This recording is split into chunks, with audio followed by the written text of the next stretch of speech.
It's July 10 today. It's been 2 days since the unfortunate assassination of former Prime Minister Shinzo Abe.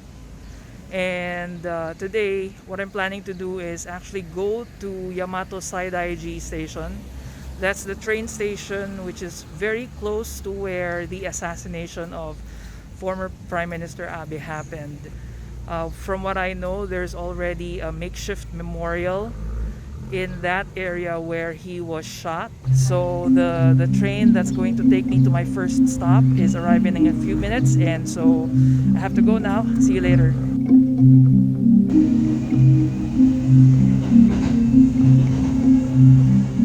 Here I am in my first stop. It's in Igakambe Station. So I'm going to have a transfer, and I'll arrive in a little bit more than an hour.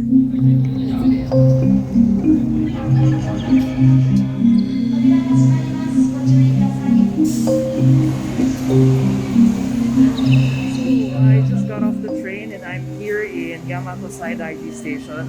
When I was still on the train and the train was about to stop, I caught a glimpse of the makeshift memorial from the train window, and I felt like, shucks, totoo pala, no? Totoo to. It really happened. There's actually this incident that happened 2 days ago, and it's still a bit of a shock.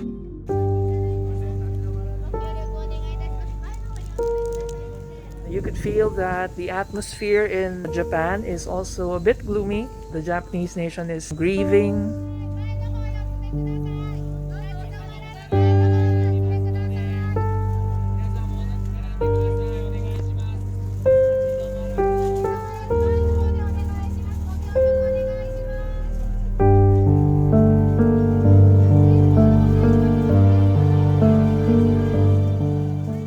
This is the makeshift memorial that's set up here in Nara City, which is just right across here. This is the actual pedestrian crossing, and that behind me, this particular area where there are barriers, that's where former Prime Minister Abe Shinzo was standing and making his speech last Friday. This is also the exact spot where he was standing and where he was also shot.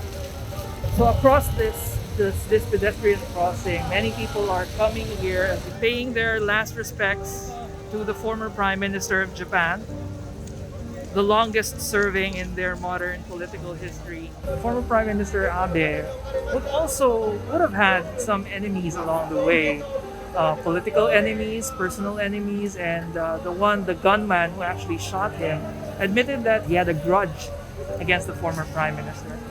And that's a proof that not a lot of people would also agree with his politics and his policies and his political philosophies. But as you can see behind me, there is just so much more people here out on the streets, remembering, paying their last respects to the former prime minister, remembering the good things that he has done for them.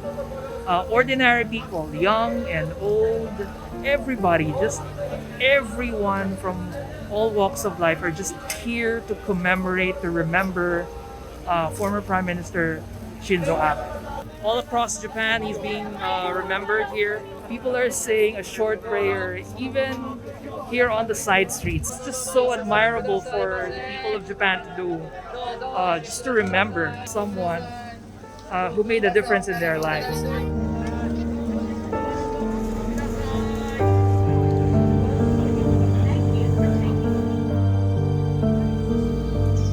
And we're back. We're back in Ninja City. We're back in Iga. So, well, that was quite a trip. It was good to see the people who were gathering around the memorial of Abe Shinzo. I'll admit that I'm not so personally attached to the former prime minister, although I would remember the former prime minister well, because during the time that he was still prime minister, that was the time in 2020 when the pandemic hit Japan, and a lot of people were uncertain about so many things, about work, employment, about their future, about their personal lives. And for foreigners like us in this country, mahirap kasi hindi namin alam kung matatanggal ba kami sa trabaho noon or ano. Dami naming araw na walang trabaho dahil sa pandemic. Pero nung time niya, yung government niya, nagbigay ng ayuda para sa amin, kasama kaming mga foreigners, kaming mga nagtatrabaho dito sa Japan. And that was that was such a big help for all of us. And just one note, it's today, July 10, is Japan's election day. And so it remains to be seen how the death of their former prime minister, who was so influential and so popular in this country, it remains to be seen how that affects the decision making of the citizens here who are voting for their leaders today. That's all. And thanks for joining me in this vlog. Thanks to Crafted, who helped us put together this vlog. See you in the next one. Bye.